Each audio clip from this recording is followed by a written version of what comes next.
Welcome back to Country's Movies, everybody. Today it is time to review the first movie of 2020. That is Netflix's new original Indian foreign film, Ghost Stories.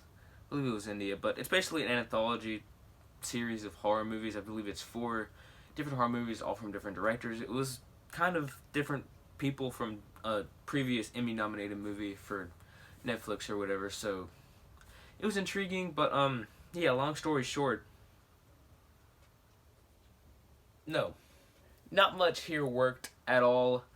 I mean, it's really hard to judge this thing as a whole because all 4 movies are distinctly different. It's 2 hours and 20 minutes consisting of 4 different aesthetically different movies. So I'll just kind of go through one by one. My thoughts on the first one.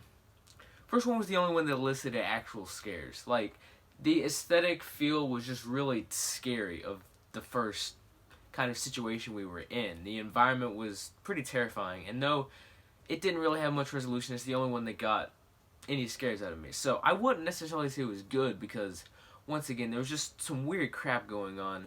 That's one of the things throughout the whole movie that's pretty consistent. The relationships are just strange. The romance here is just weird, and I'm not going to say I like this one, but this was the only one that elicited any scares out of me. The second one was the most uncomfortable, but it's like I said in my Lighthouse review. Throwing disturbing imagery up on the screen, the best CGI nonsense stuff that is stuff of nightmares onto the screen, and calling it a horror movie or thriller or whatever, just, it doesn't work. I don't really like when films do that because that's just moving away from coherent storytelling, just being like, here you go.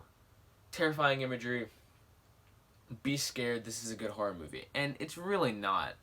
This, I'm not going to say it's the worst, because it probably has the most consistent story, but it's not good. So like the first one, I don't like it, but it had some at least consistent scares. And then it keeps going downhill. The third one, it's the most coherent, I guess, in terms of what it wanted to do. This director clearly had something on his mind and is very distinct from the rest of them. That doesn't mean it's good, though. I spent some of the time on my phone because not being in a theater, that's just something I can do. I can just pick up my phone and look at it, and that's what I found myself doing frequently throughout the third one. The third one, it didn't have any scares. It fell more into the post-apocalyptic thriller kind of thing, and none of this was my style, but especially not the third one. It's just incredibly stupid. Used a lot of dreamscape kind of things like the first 2 did. That's another consistent thing throughout the entire movie, all 2 hours and 20 minutes of it, is that they used dreaming too much.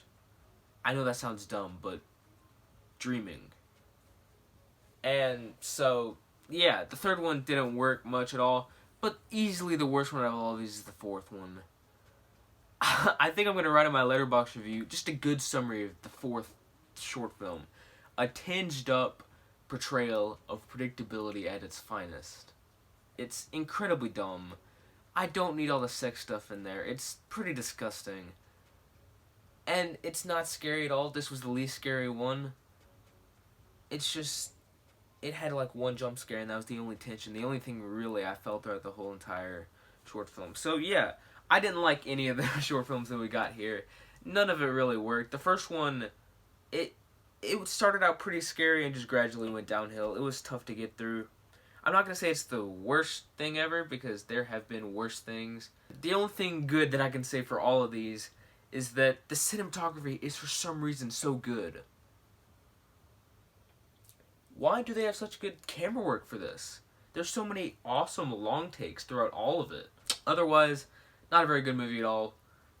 I'm not going to say it's an unexpected way to start out 2020, because if we're being completely honest, what do you expect from a 2020 January, or just from a January Netflix movie, horror movie in general?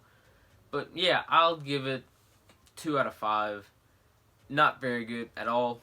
So thanks so much for watching this video. If you want to see the rest of my movie reviews, or our movie reviews, keep updated for the 2020 review series. And yeah, thanks so much for watching. Make sure to subscribe. Always remember to keep guy number 1. Have a great day, and I will see you next time.